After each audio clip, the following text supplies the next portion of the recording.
Is this the live cast crowd stream? It is. Yes.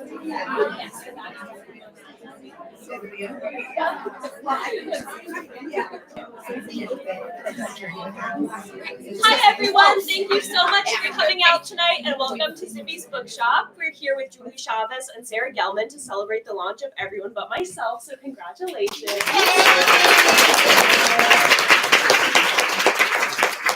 So we're going to be doing a Q&A between the two of them and then also an audience Q&A if you all have any questions. And a big thank you to Tumbleweed Day Camp for some of these goodie bags with the free books that you all received.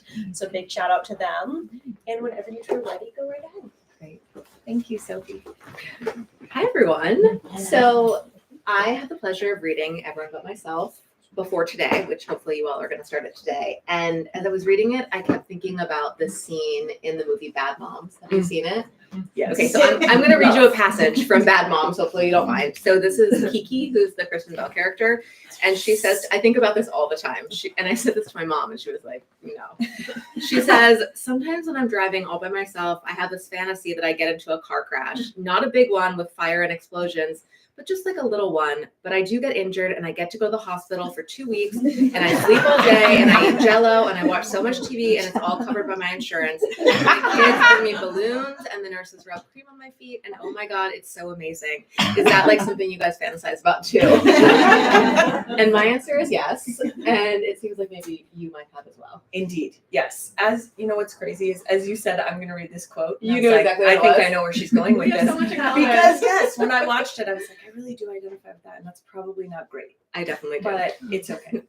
Well, for those that don't just want to hear about Bad Moms, will you tell us what the book is about? Sure. Everyone But Myself is the story of a season of anxiety and depression that I went through after I spent too long caring for everyone but myself. I'm a mom to 2 boys. I'm a wife. I work in an elementary library, and I love all those things a lot. And I started being very conscientious about taking care of all of those things, all of those people, and slowly left myself off the list. And there were consequences to that self-neglect, which for me ended up in depression and anxiety and just a real sense of disconnect from my body and from myself. So at the time I was finding support. And so this book is the story of my way back and figuring out not only how to get the right supports, but then make choices at that time and then continuing that would support a life that had space for me in it too. So this was 2018, right? So how did you get from 2018 to this image to this? Can you talk us through that process? Not the book, but sort of what happened after. Yes, I love that. So a lot of it was, so by 2019, I felt a little bit more solid on my feet. And at that point, that was when I started writing the book, because I had said to my principal, this isn't a story that is just mine. I think this happens to a lot of women, and it happens innocently. So that was the beginning of the writing process. But in terms of like how I manage my mental health every day, or how did you end up deciding to write a book about it? So when I said that to my principal at the time, so you'll read in the book, I had a review with her when I was really at my lowest. And she was the one that said, this is something that happens, hang in there. Let's not make any rash decisions right now. And then when I saw her the next year, I said, I'm so grateful that you provided me that space in order to figure this out, because this happens to a lot of women. And she had known that I had dreams of being a writer and writing a book. I've always been a reader and I love books. So she said to me, well, that's what you should write your book about. And so that was really the beginning of it. So I drafted the book in 2019. And in the beginning of 2020, I went to a Path to Publishing class, it was at Book Passage, which is in Marin. Mm-hmm. So I went to the class there. And then from there, it was a series of sort of tiny steps, and everyone took me a little bit closer to this goal. And this book has had many lives and many sort of forms that it's had, but I feel like now it's what it was meant to be, which is a wonderful feeling. So. And how did you connect with your publisher, Zibby Books? So I was originally contracted with a hybrid publisher. So for those that don't know, there's self-publishing, which we all hear about, and then traditional publishing, which is more what we think of. And hybrid publishing is a newer model. There aren't a ton of them out there, but it's where the author is bearing a little bit more of the financial burden on the front end in exchange for larger royalties on the back end. And you also still have support so that you don't fall into the pitfalls that can happen when you're trying to self-publish a book, because you need to have certain pieces in place that look the right way and are acceptable, right? It needs to fit into the bigger scheme of things. So I was working with a hybrid publisher called She Writes Press. Brooke Warner is the one who's the head of that, and she's wonderful. And she had also worked with me as a coach as I shaped the first manuscript of this book. So they acquired Little by Little is what it was called. And then in my efforts to start the publicity for that, I joined Zibby's book club online. Oh, wow. And so went to the first one. The first one I saw was with Widowish with Melissa Gold. Okay. And I just thought, this is so great. And Zibby and I had emailed a couple times afterward. And I wrote a couple of pieces for her. It was a Medium publication at the time that is now Zibby Mag. Wrote a few pieces. And then when she started the publishing company, it really was a lightning strike kind of serendipity moment where she said, I'm starting a publishing company. Can I look at your manuscript? And luckily I was at a point where contractually that still made sense for me. So I was able to make the move to Zibby Books and then reshape the book. And I'm so thankful that I was able to. I feel like publishing is so fascinating. It's sort of, I'm glad there was that one show out there that talked, what's it called? I'm going to forget. Hilary Younger. Duff was in Younger. it. Younger. Oh, Younger. Yes, that was yes. a little more glamorous than publishing is, but it's Yes. a really interesting industry. Yes. And Written, and that original book, Younger, is written by one of the Zibby Books authors. Oh, Mhm. That'll be coming up. She wrote The Matriarch. Why am I blanking, I Mary? think it's like August. Okay, August, yes. But yes, it's so true because you don't know. And I went into this like green as the summer grass. I was adorable. I didn't know anything about anything. And so that is, I think now on the other side, I can see how that freed me up to possibilities like that, right? Yeah. Like, hey, can I look at your manuscript? Sure. Here you go. Sounds I great. know my right. Yeah, exactly. You start in the introduction, there's a note to the reader, and you say that there's so many times that, so many women that ask themselves these questions, like, how can I be a good mom, a good partner, a good employee, and still keep a piece of myself? Now that you put this out there, do you feel like that's a conversation that you're having with more of your friends or strangers? Yeah. Yes, I think it will be a lot more with strangers soon. But yes, it's a conversation I have with a lot of people because it's so central to who we want to be in the world, the larger world, and in our worlds, right? I want to be a person who loves my people well. I want to be a person who does my job well. And those are things that are very precious to me. But if I'm not paying attention, then that becomes an issue. So I think having that conversation with people, not in a prescriptive way, but more in the case of, okay, let's talk about your life, right? Like, if we're paying attention to your life, is there something that you feel like you could let go of that's not serving you anymore? And those kinds of questions. And I know it's something, I feel like that's how I'm very fortunate that I have wonderful friends, and that's how I talk to them as well. And that's how they talk to me. There's a real grace and freedom in saying to someone you love, how can we make this easier? Right. And also, I think being able to accept help too. Absolutely. You have to ask and then you have to take it. Yes. Well, and even just being able to ask, not necessarily for advice, because advice can get tricky because we all inhabit these very individual circumstances, and what works for someone might not work for another. And we see that in the book too, because I get some bizarre advice. Yeah. And so to be thinking, how do I help you if we are connected? How do I help you look at your life with a different lens? And how do we do that for each other? It's before I was mom, and I told you I'm a mom of two young boys, I had some nurses in my family, and I thought it was so strange that nurses take the worst care of themselves. They're, they don't exercise, they eat, the cookies that are out, and they're really stressed out. They work too much. They don't sleep enough. And then when I became a mom, I was like, oh, I'm like the nurse of my house. I'm serving everyone, but I don't do anything for myself. Why? And is this a uniquely female thing, or do you think this is caretaking? I think it's probably somewhere in the middle would be my guess, because I think it is very female, because there's a lot of systemic pressure that's put on us, and the way that often we're taught to be people who are helpful, we're taught to be gracious, all these things, and we're taught to care for our people. And I think I was taught that the best thing I could be to my kids was available.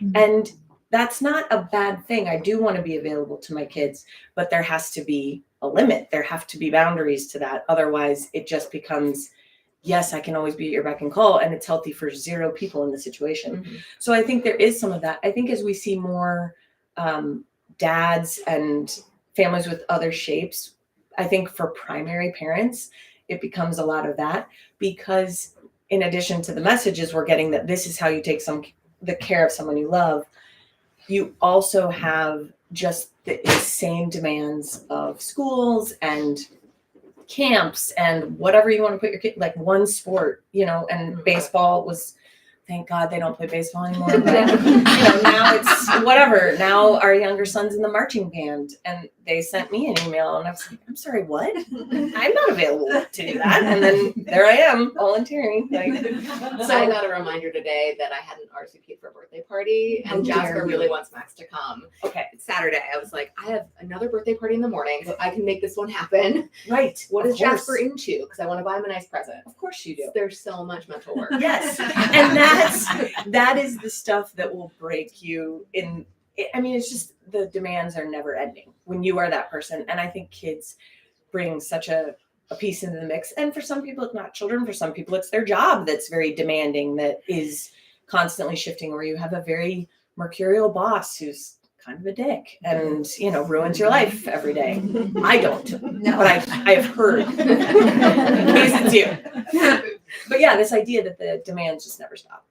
You touched on asking someone for help. You asked a gynecologist. You thought, this is a woman who's going to get it. Yeah. And it turns out she did not get it. No. And you started looking for therapists on your own. Mm-hmm. And it's always struck me as strange that when we're in our worst, like, we're like, have a stomach virus or COVID or in a bad place mentally, and we think like, I need help, and then you have to go find it. It's so hard. Can you talk about trying to find a therapist that matched with you? Absolutely. And some of that in the book is shortened because, at one point I remember I have had many editors, and they have all been so instrumental at different parts, but I can't remember which one at one point was like, these therapists all kind of seem like they're not real pleasant, so we might want to cut some of them out.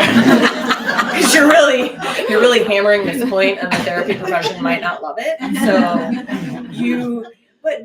So I called. I knew I needed therapy. I had therapy in high school, both when parts that are mentioned in the book and then parts that are not. I had a friend who passed away, and so those were times that I knew how therapy could be a healthy tool for me. So that was, okay, I know I need this, which, by the way, in itself is a huge piece and a great privilege that I had to know, okay, this is something that can work. So I called, I think 4 or 5 therapists. One of them had a conversation with me where she said, so what are you looking for? And I was like, well, I'm not doing great. So can I come in?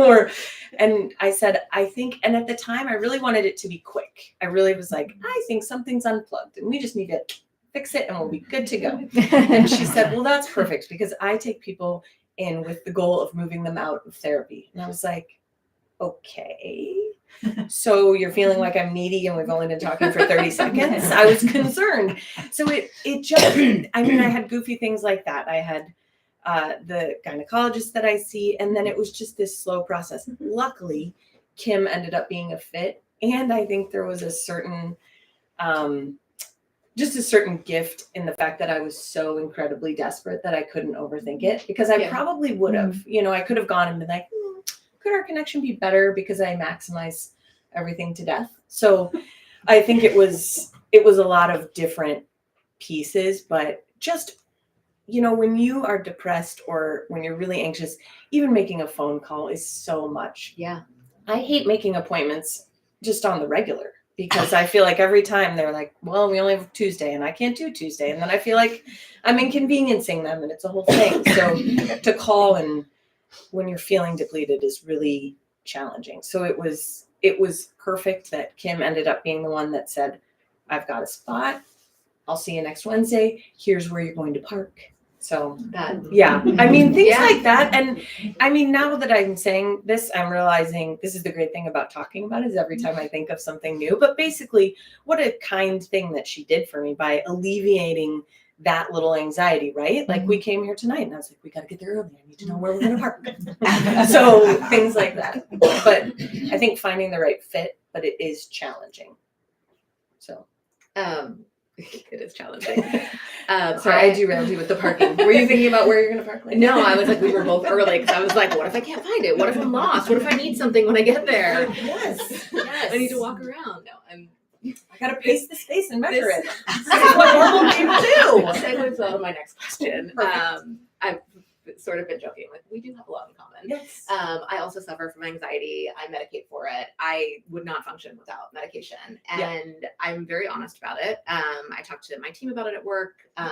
Whoever will listen, strangers out there. Because I want people to know that it's like being allergic to cats. Like there's something in my body that needs something else to make it work in a way that functions in the world. Yes. And you take antidepressants in this book. And how does it feel to kind of put that? I mean, I feel always exposed when I say it, and I'm like, you believe this? Come on, you can do it. Yeah. But it's exposing. So how do you feel talking about it and having everyone know that you get a little medicated help, which I'm all for, by the way? I like that question. I think it doesn't bother me because, and Kim, my therapist, has a great way. She just says it, better living through chemistry. So for me, that is what it is. And it's funny because just recently, though, I said to Tim, my PA, all these characters in the book, like I'm still seeing them. Just, you're going to read this and you'll be like, well, I wonder what Julie's up to today. She's probably with Kim. So I went to see him and I said, well, maybe I should go off the Zoloft. And he's like, why would you do that? And I said, well, everything's good. So might as well test that. See if we can rock the boat. I don't know. It's exciting. But I think there is all that to say, even for me, there's this pressure of, could I do without it? I think we like to game ourselves. And there's also it does feel maybe, what am I going to say, like precarious or to some people. But to me, it is no different than me telling you I took my Zyrtec and this is something that for me helps me feel more like myself. And I think that's the thing that about meds, that when you need them and you are able to access them and the side effects are tolerable and all of these things, it's a gift. I did not feel well before that happened. And I think once you accept that this is just part of who I am and good for me for managing it, then there's no shame or embarrassment in it, so. I feel like I love analogies. It's just sort of how I talk. And you use this analogy about saying that having anxiety is like saying that a migraine is a bad headache. And it's like, oh, calm down. People tell me to calm down. I'm like, you better step away. Yeah. My husband made that mistake recently. Yeah, it's not. And the kids were in the car and they were like, I'm divorced. What did you do? Mine said it too many times. Okay, perfect. Just kidding. It's fine, guys. You're okay. So analogy. Can you?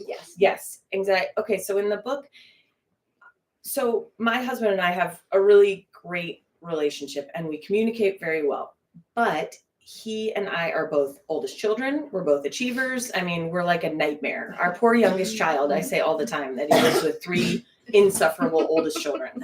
And so I think that what happened during that time is, I always saw myself as someone who maybe worried about worst case scenarios. And yes, I had struggled with depression, but it never looked like it did during 2018. So I would not have told you I was an anxious person. So even during that time, I would think if somebody said, oh, I'm anxious, I equated that to, oh, I'm nervous about this, or I'm feeling a little unsure.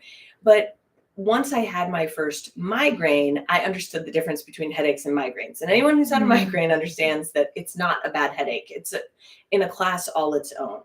And so this is the same for me, where anxiety is more like a migraine. It's a full body experience, or at least it was in my experience.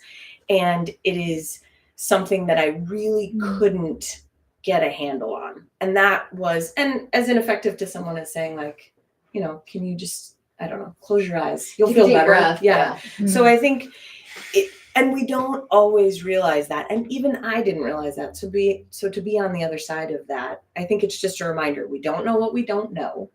And when it comes to people's medical conditions, it's just really easy to assume that we understand it. And I think there's also part of us maybe that hopes that if we sort of categorize that or minimize it a little bit, even in our minds, that then I don't have to be a person who worries about that, right?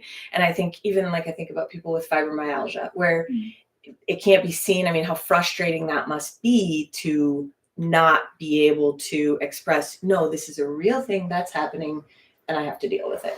So, but with my husband and I, my point was he was really the one that didn't understand during that time. And then it wasn't until he went through his own season of that he understood what I had gone through. And I've had so many of those sorts of things, right? Where you get older and you think, oh, I mean, like parenting, right? You think, oh, that's what they meant. Yeah. Got it.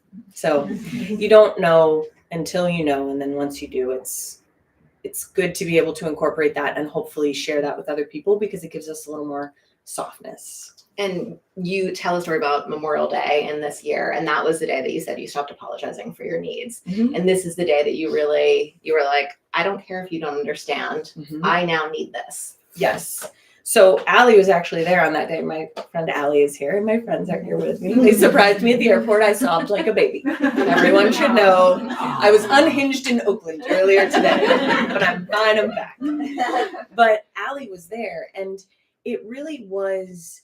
We had gotten to this country club, and we're sitting there, and I was done.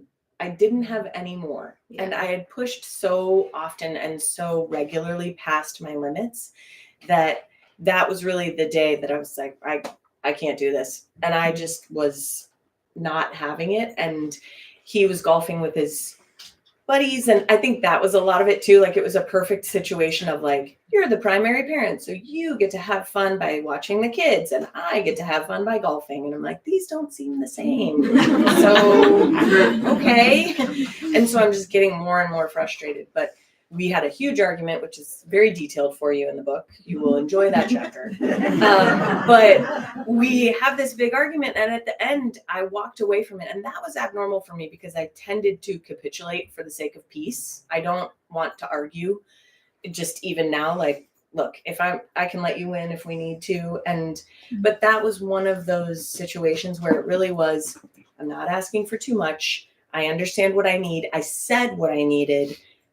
You weren't responding, and now we have to figure out a different way forward. So it's amazing now to look back at that and see how far we've come in that communication and that's why I say we have a happy marriage. Even with a partner that's very understanding and helpful, they only know what they know. And so you end up in these situations where you are at odds, and to really be able to figure out how to support each other, even when you don't understand, is a challenge. And you write about a fight with your husband. Your boys are in here seeming adorable and very mature, and they're pretty great. Yeah. How did they feel about the book and having this out there? I feel like for your kids, it's probably good for them to read this and see that you're a full human being. I think I would agree, but it's super weird for them. So they're not really interested in that. So one of them has not read, he read, I think, like maybe the first chapter. Okay. The other one, I think, has read 30 pages. Okay. So no one at my house is really running to listen to this or read it, but I think that's totally normal. Mondo has read it in various drafts, and he has always been really gracious. It's his gift that, we joke that I have too many feelings, he has too few, but that has been a gift in this process because at no point was he like, don't put that in there, or I'm worried about how you're going to portray me. And so that is an incredible gift that he gave me. The boys, I think two things. I think this book is for their future. Yeah. So for them now at the ages they are, it is weird to see me as a full person. And I don't think they necessarily, I think that's uncomfortable. And it's also a story of when I was in pain. And so it's hard for them to see that. And I love that. I mean, my older read some of it and he came over and said, this book just makes me want to hug you. And I said, I appreciate that. And I did say to him, like, hey, this might not be right for you to read right now, but it's my hope. I finished recording the audiobook when that happened. And I thought, what a gift. I was so terrified of something happening to me during that time. That was really one of my chief fears. So this book really is hopefully a record of my love for them and how deeply I cared that I could be who I needed to be to them. So I think it's for their future if they want to read it. But I tell them all the time, I'm like, I didn't really write it for you. Yeah. You're not the target market. One day, maybe. Yes. You come to this conclusion, which I love, of being adequate. And it sort of sounds like, just be okay. But it actually, I mean, like, I like to be off notes. And today I was like, I'm not going to be, because I'm going to be adequate. Yes. And I have a lot going on. And it gives you permission to, like, just be good, but not pick up Chipotle and not cook the healthy dinner that no one is going to like anyway. Absolutely. So are you still adequate? Yes. That's great. But I should say, I really try. It can be hard for me. I mean, I'm still who I am. So, like, I have to consciously back myself out of it. But I think so much of it is actually giving ourselves credit for where we are strong, for where our natural strengths lie, for what we're already good at. So here's a perfect example. You have your notes here, but the gift of you being here is not you being off your notes. It's just you. Like, you're bringing yourself and you're bringing who you are, and you're natural at this, and you already have the skills. And so sometimes I think we set ourselves. Well, but you do. I mean, it's who you're bringing yourself, and that is the important part. So I think we can lose sight of that because we do, and it comes from a good place, right? I want to do well. I want to be prepared, but sometimes that's just not life. So to go, okay, I can just be me in this situation and give what my best is, which is adequate. And then somehow I think there's a real magic to that. I want to make sure we have time to get to audience questions, but I do want to ask you. Yes. You talk in the book about doing a puzzle, about reading books, about starting to do yoga, and you're sort of teaching yourself how to be joyful and how to find yourself again. So what today is bringing you joy? That's such a good question. I think I'm totally going to cry. Truly, every one of you is, this is a gift. Like, what a miracle. I don't even like to leave the house after like 6 p.m. I want to be in my pajamas right now. And you're all here, and my friends are here, and my sister and my brother, and these people. I'm so incredibly lucky. And seeing this book make its way into the world has been just the deepest joy. Especially since I deleted Goodreads for the moment so I can stop checking reviews. No, Sarah works with Amazon, so I just want to let her know. Like, it was more the reviews. I was like, this is not good for your mental health. Let's delete. Don't look at them. No, reviews are for readers also. You guys can go and review, and that's not for me. So I think that is really good. And then I think the other thing that's been bringing me joy is working on a new project, because I have found that I love talking about the book and sharing about it, but also I really, a small desperate part of me wants to make sure I don't get kicked out of the club. So now that I'm in, right, with the authors and everything, I'm like, well, I have to stay here. So, but working on a new one, it's been fiction, and that has been super freeing because number one, I'm not really writing about anything depressing, and I'm not writing about anything true. So I can just make these people do whatever I want. So that's been really fun and satisfying. Great. I'm just mad with power. I will send it to you. Okay. Yeah. Well, I want to open it up to audience questions. So if anyone has a question, I will call on you to create order. Questions? Anyone? I can tell there'd be some trampling in this group. I see a couple cheers. Yes. I have a question. I'm wondering if you have a mantra that helps you kind of on a maybe it's changed or maybe you had one then and That's a great question. My mantra really today, and I used it even today, like it's, you can do this, right? You're okay. I think was one of the ones that I really had to say to myself a lot in this time because things were so acute that it really was like you are okay in this moment. Calm yourself down, you're okay. Because I think that was the other thing is I would always have these thoughts kind of coming in that would bombard me with what wasn't okay. So as simple as you're okay. But now I think it's, you can do this, and reminding myself that I'm still growing. So I think I don't really have any set ones. So it kind of goes from day to day, but I'm a major self-talker. Like I will talk out loud to myself in the shower for sure.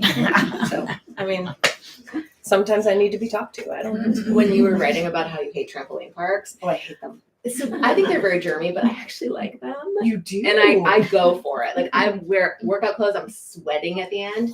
And so speaking of mantras, I went to a trampoline park with my kids over the holidays. Okay. And you know the slides that go like straight down and you ride on the sheet and then you fly up in the air and literally your body is propelled in the air. I never do stuff like this. Yes. But I made myself do it.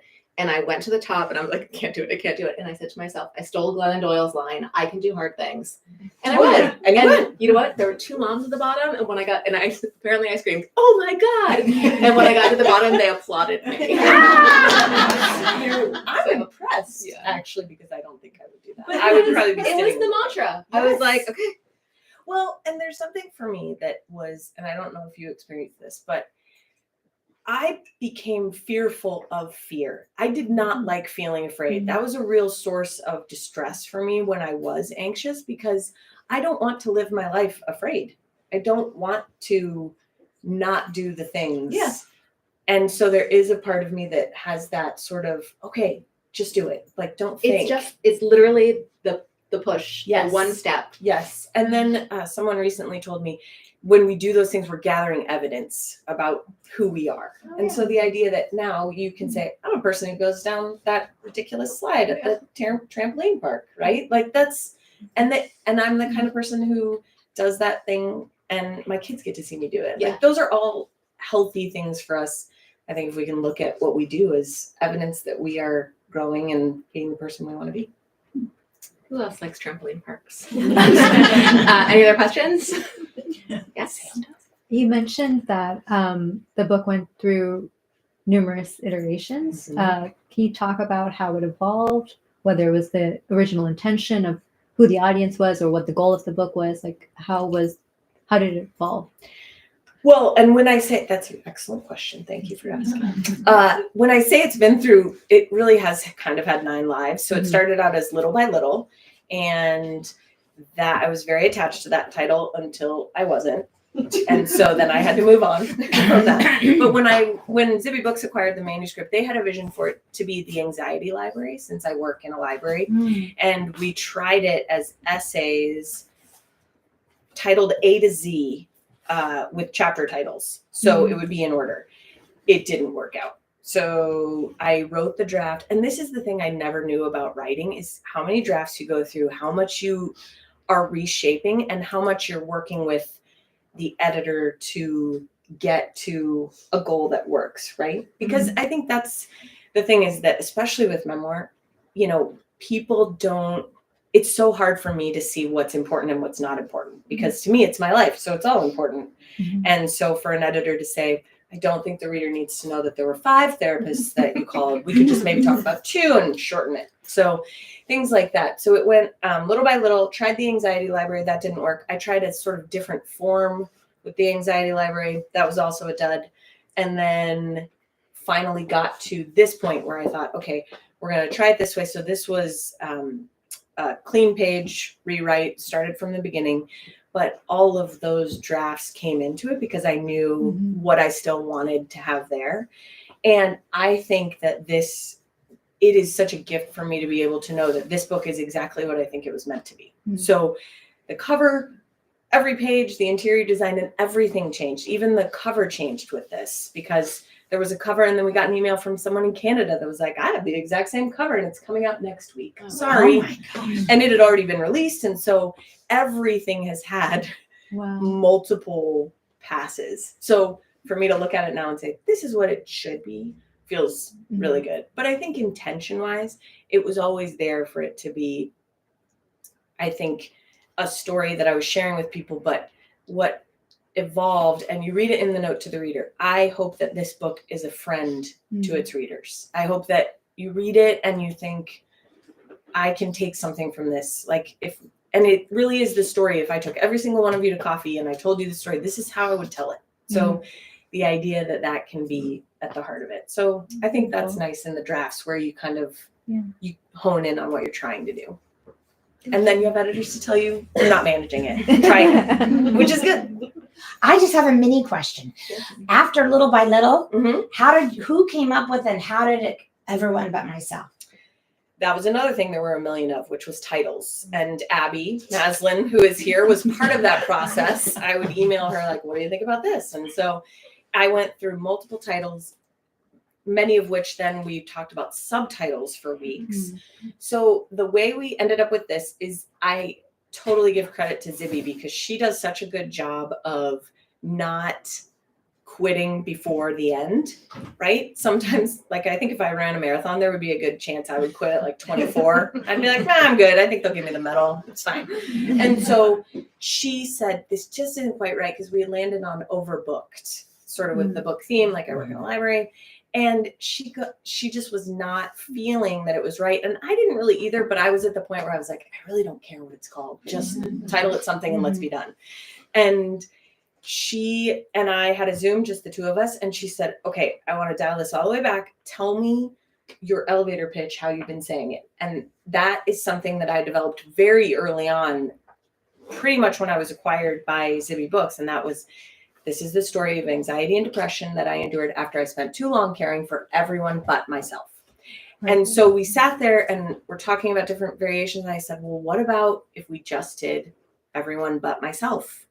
And we sat on it for a day and floated it to the rest of the team. And everyone was, I think that's the title. So it's amazing how that sort of process happens, though, where you go round and round and round until you think it's just, you've overworked it. And then sometimes it's just, I think it's a great title, and I think it speaks to women because we all know as mothers or just as people what that's like. Yeah. Well, and Grassa Tito helped find this image. And so together it really is, I think that was a lot of it too, is that you're trying to, titles are so tricky because you're trying to convey so much in so few words and get someone's attention and all these pieces. So it worked out, but yeah, it was a process. That should just be my pat answer for everything. How did this? It was a process. If you are interested in the business of publishing, you should read Zibby's upcoming book, Blank.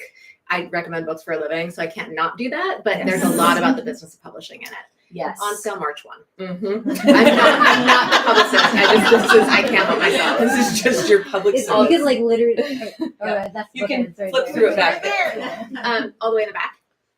So from start to finish, how long was that process and what fortitude did you have to just keep on going through all these iterations? Was it 5 years? Because I think you said 2018.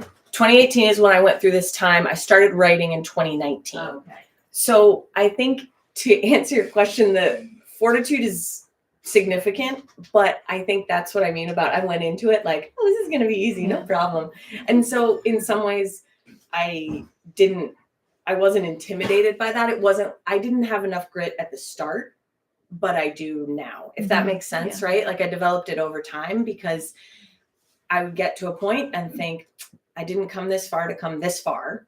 And I said that to Mondo many times and to my sister, where it was like, I have to finish this. And so then it would be, okay, I'm going to take this next step. And so, but I think that has been one of the huge gifts of this process is discovering at 44 that I am a person with ambition and that I can chase down a goal and see it there. So that's been a huge gift. But yeah, I don't know if I had known at the beginning what it would take if I would have been able to do it. Does that make sense? Just because I I mean, it's probably like parenting, right? Like they put the baby in your arm and you're like, this might have been a rough idea. You're super cute, but you cry a lot. Right there. You said you had a therapist in high school, so I was wondering how you dealt with anxiety or whatever when you were a kid. I love that you're asking that. So when I was a sophomore in high school, I had a breakup with my boyfriend at the time. So he broke up with me, and I just wasn't feeling like me, was the best way to say it. I wasn't necessarily anxious during that time, but I was very, very sad. And so I was lucky that I had a teacher at the time who said, Julie, you don't feel like you don't seem like yourself.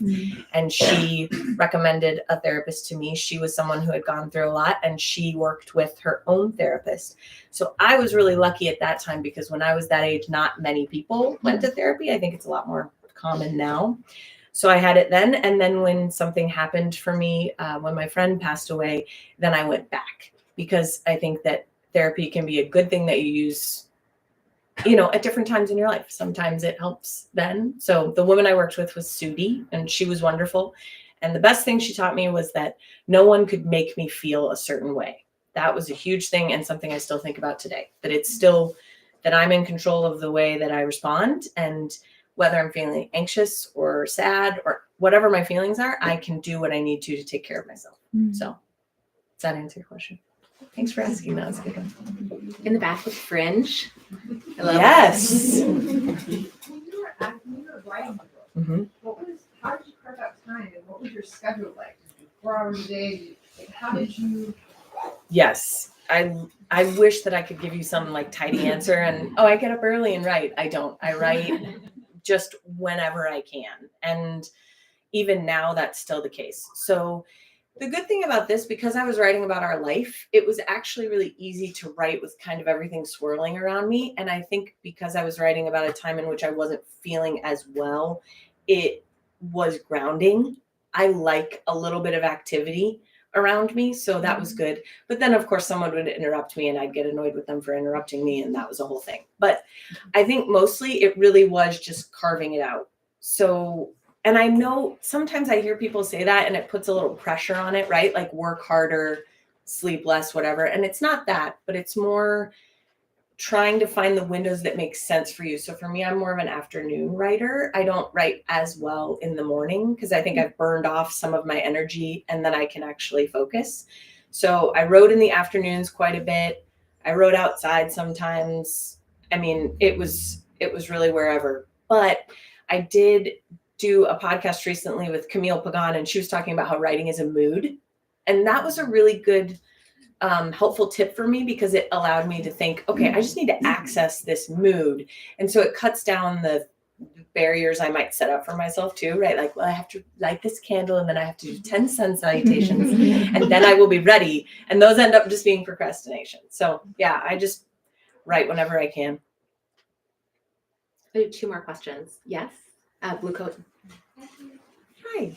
I'm curious if you and your husband went to therapy, and also what was the impact on him of seeing you go through this time? Not at the time. We did not. I only went, and that was the right thing for me because so much of it was about how I dealt with what was happening. So I think it was appropriate. He would have come with me. That was a hard time. I think the impact for him was just seeing me at that place where when you love someone and they are not themselves, it is painful for you in a different way because you are trying to hold their pain, but also your own pain because this is your person that you're connected to. So I think during the time, it both brought us closer and a little more distance, if that makes sense. Like we just needed to be together where we could and how we could. And then now the amazing thing is that it really has deepened our life together because we have so many more words for what we're both feeling. And I can be better at communicating what I need. And it's true for him as well, because I mean, I know I seem like a perfect spouse, but I'm actually not some of the time. So I think it's, it had an impact for both of us, but for the better in the end, because I think it allowed him to see me in a more full light too, and not just as the person who got everything done and made his life run smoothly. Because I think and that happens so innocently, I think, in relationships, right? Where you only start to see your spouse in this kind of sort of one vein. And so to have that, I think it opened it up. That was a good question. Thanks, Kim. Last question. Hi, Julie. I'm Maggie. Thank you so much for being here. I'm so excited to read your book. I am curious. You started to answer the question around your feelings of your children about the memoir and also about, was your husband's name Manu? Mondo. It's short for Armando. Oh, yes. Yes. But you talked about, their feelings after the book came out. I'm curious about your feelings about their feelings while you were writing, which I think for an anxiety-prone person, I know my experience has been having some of that fear or anticipating other people's feelings. And so I'm curious, how did you stay completely vulnerable with yourself and your readers while also potentially balancing that fear or anticipation or wanting to protect their experience of reading the book in the future? I think hopefully I captured that. Yes. Correctly. Yes, you did. Again, it's probably something I should have thought more about before I started because I don't think I had this sense that I was writing their life, right? I really was trying. So I will say I really tried to keep it centered on me. I was very careful about the words I chose about them. I was really intentional. I always gave them the option of reading about it, but I am fortunate in that and it's true with my sister as well, since she's in the book quite a bit. I knew that they trusted me, so I had their trust. So I think that it wasn't something I ever felt worried about. And I hope that they would be able to give me the benefit of the doubt, even, right? Like if they're older and that's strange. I think the good thing is the ages that they are, I think they're going to fly right under the radar with this, right? They're not adults. They're not, and the ages they were in the book, they're almost more figures, if that makes sense, instead of characters. So that helped us a little bit, I think. And for Mondo, he's like, I don't care. Like he is so good at that part, right? So, and I think it was channeling a little bit about that. But I will say, what ended up being a problem was not what I anticipated would be a problem. It was with other people that I had written about and things that actually ended up being removed. So I think there's something that says, okay, I'm going to write this. Stephen King says that you write the first draft with the door closed and the second draft with the door open. So if you're going to do it, are you writing? Are you a writer? Okay. So the first draft, write it all. And write it exactly how you would write it if no one were ever going to read it, if no one that's in it especially were ever going to look at it. And then that's the gift of not only your own revision, but of an editor, because they will come in. The books have legal reads, the books have all sorts of people to help you move through that. So if that's a barrier for you, try to set it aside and say, I'm writing this one for me. And then that way you have that gateway to release some of that and know that you can always fix stuff like that later. Does that make sense? Yeah, thank you. Yeah, of course. Happy writing. Well, thank you. I think, do you have instructions for us? I hope. Sophie's hiding behind the desk. Yeah, so you guys can stay up here to sign if you'd like. If anyone came late and didn't get a free copy of the book or a gift bag, we have some extras up at the front, so you can just come up and see Mike, and that's about it. Yeah. Thank you.